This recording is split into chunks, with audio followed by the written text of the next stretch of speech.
जो व्यक्ति इन साधनों को इस्तेमाल करना सीख लेता है अपनी इच्छा से, कुशलता से, वो स्वाभाविक रूप से एक असरदार मनुष्य बन जाएगा। इंसान एक संभावना है। आप इसे एक ऊंची संभावना बना सकते हैं। अगर ऐसा होना है तो हमें साधनों पर थोड़ी धार देने की जरूरत है।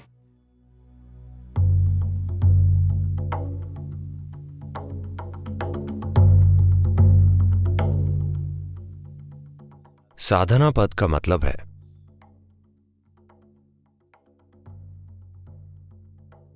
साधन यानी उपकरण, पद यानी वो समय जब हम साधन तैयार करते हैं। हमारे पास कौन से औजार हैं? अगर आपका स्क्रू ढीला है तो शायद आप एक पेचकस या पाना लेकर चलें।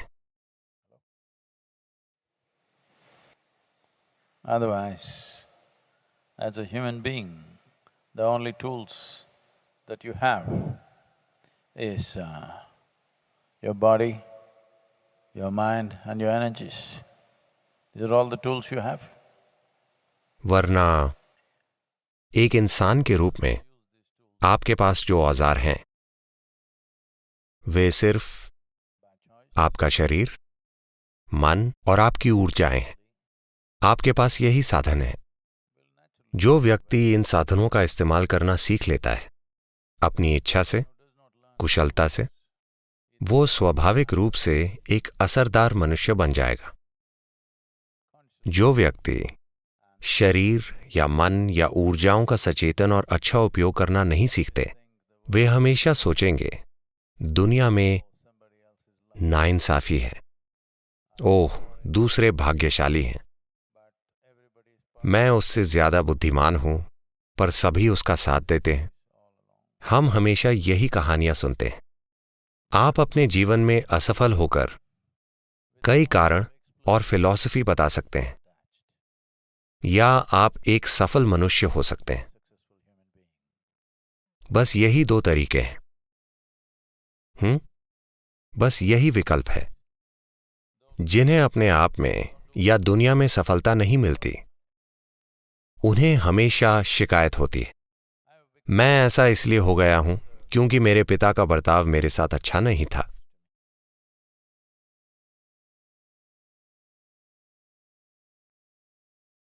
जब आप ऐसे हैं तो वे आपके साथ अच्छा बर्ताव कैसे करेंगे? मैं आपके साथ कठोर होने की कोशिश नहीं कर रहा, पर अगर आप बचपन में ही शैतान और खराब हैं तो आपके पिता दोगुने कठोर और खराब होंगे। मैं उनकी उम्र के हिसाब से कह रहा हूं। हेलो, उन्होंने आपसे ज्यादा जीवन देखा है ना?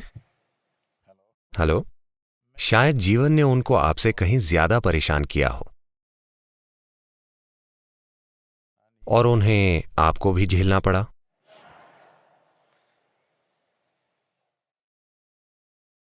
ये एक चीज, अगर आप साधना करना चाहते हैं,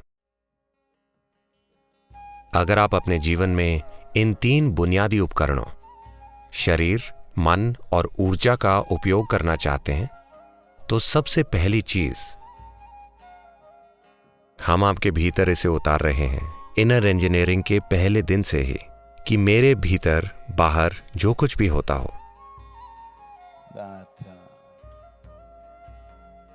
अच्छा होता हो, बुरा होता हो, सुंदर चीजें होती हों, घिनौनी चीजें होती हों, जिम्मेदारी मेरी है। ठीक है? हेलो,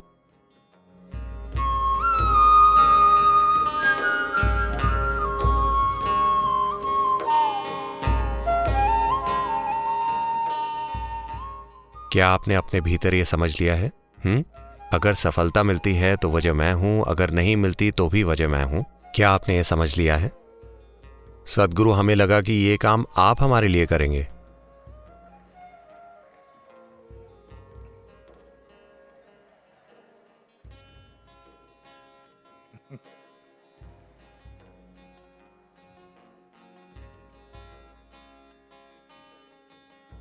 व्यक्ति को अपने जीवन में इसे जल्दी ही ठीक कर लेना चाहिए कि आप खुद अपने जीवन में कभी समस्या ना बने। आपका शरीर, आपका मन, आपकी ऊर्जाएं कभी समस्या ना बने। बाहर कुछ समस्याएं होंगी, पर हम उन्हें संभाल सकते हैं अगर ये कोई समस्या ना हो। आपके जीवन की हर चुनौती में जब यही एक समस्या होगा तो आप सिर्फ चुनौतियों से दूर भागेंगे। अगर आप चुनौतियों से भागेंगे तो जीवन की सभी संभावनाओं से चूक जाएंगे। आप बस ताइर सदम बनकर रह जाएंगे। क्या वो आपको ताइर सदम दे रहे हैं? उम्मीद करता हूं नहीं दे रहे। सबको पता है कि ये आलस पैदा करता है। तमिलनाडु में प्राइमरी स्कूल, हाई स्कूल से टीचर्स हमेशा देखते हैं कि अगर कोई सुस्त है तो वे कहते हैं, जिसका मतलब है क्या तुम दही चावल खाकर आए हो? तो वे जानते हैं कि यह सुस्ती पैदा करता है। पर सिर्फ विद्यार्थी ही खाकर नहीं आते, शिक्षक भी खाकर आते हैं।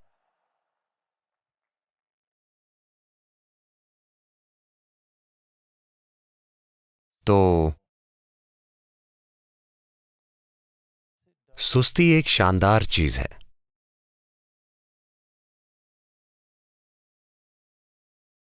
ये कई समस्याओं से बचाती है, क्योंकि आपको यह भी पता नहीं होता कि कोई समस्या भी है। ये देखने के लिए थोड़ी बुद्धि चाहिए कि क्या गलत है। सब कुछ ठीक है। समस्याओं से मुक्त रहने के दो तरीके हैं। किसी ने कहा है, मुझे याद नहीं किसने, पर यह कहा है,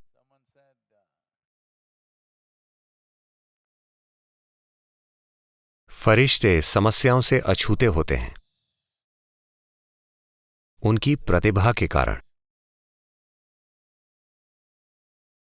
और जानवर समस्याओं से अछूते होते हैं प्रतिभा की कमी की वजह से। पर इंसान बीच में झूलता रहता है और संघर्ष करता है, क्योंकि वो अभी भी एक संभावना है, अभी एक वास्तविकता नहीं बना। इंसान एक संभावना है। आप इसे एक ऊंची संभावना बना सकते हैं या आप इसे निचली संभावना तक धक्का दे सकते हैं। ये इस पर निर्भर करता है कि आप कितने अच्छे से अपने शरीर, मन और ऊर्जाओं का प्रयोग कर सकते हैं। क्या आप उनका प्रयोग करेंगे या क्या वे आपका उपयोग करेंगे? ये एक सवाल है। जब मैं कहता हूं कि वे आपका उपयोग करेंगे, तो बिना किसी पूर्व धारणा के, बिना लोगों को नीचा समझे, बस ध्यान से देखिए, लोगों के जीवन में क्या प्रतिबद्ध है। धरती के ज्यादातर लोगों की जिंदगियां उनके शरीर, उनकी मानसिक जरूरतों, भावनात्मक जरूरतों को पूरा करने की ओर प्रतिबद्ध है। बस यही है।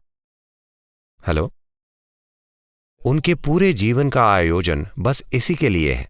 आप इसे बिजनेस कह सकते हैं, करियर कह सकते हैं, परिवार कह सकते हैं, घर कह सकते हैं, पर सिर्फ जरूरतें पूरा करने के लिए, शारीरिक और मानसिक जरूरतें, पूरे जीवन का बंदोबस्त किया जाता है ना? कृपया आप मुझे बताइए, मैं आपकी राय से चलूंगा। आपको मुझ पर विश्वास नहीं हो रहा। यह सही है।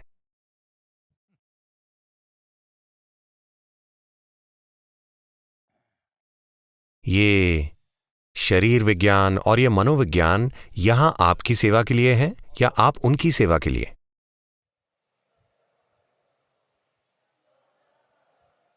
हाँ? वे हमारी सेवा के लिए हैं। But most human beings are serving them their entire life. पर ज्यादातर मनुष्य उनकी सेवा कर रहे हैं पूरी जिंदगी। नाश्ता खाते समय वे दोपहर के भोजन की योजना बना रहे होते हैं। दोपहर का भोजन करते समय वे रात के खाने की योजना बनाते हैं। तो बस खाने, मकान, सुरक्षा, एक दूसरे के प्रति भावनाओं की बातें होती हैं। वाकई पूरा जीवन बस शारीरिक और मानसिक जरूरतों के इर्द गिर्द घूमता है। इसे ही सामान्य जीवन कहा जाता है।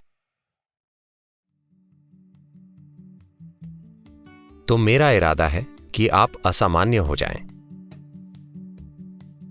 कि आप अपने शरीर और मन का उपयोग करके इस जीवन का विकास करें, जीवन को गुलाम ना बनाएं। अगर ऐसा होना है तो हमें साधनों पर थोड़ी धार देने की जरूरत है। नहीं तो सुबह 5 बजे शरीर कहता है बकवास, चुपचाप सो जाओ। मैंने सोचा जो लोग मरना चाहते हैं वे ऐसे होते हैं, पर जो लोग जीना चाहते हैं वो ऐसा क्यों करेंगे? हेलो, जो लोग मरना चाहते हैं वे अपनी आंखें बंद करेंगे। जो लोग जीना चाहते हैं उन्हें सूरज की पहली किरणें देखने के लिए उठ जाना चाहिए, इससे पहले कि किरणें धरती तक पहुंचे। आपको सबसे पहले सूरज की किरणों को देखना चाहिए, ना कि कीड़े मकोड़ों को, ना कि पक्षियों को, ना कि घास की पत्तियों को। आपको सूरज की किरणों को देखना चाहिए।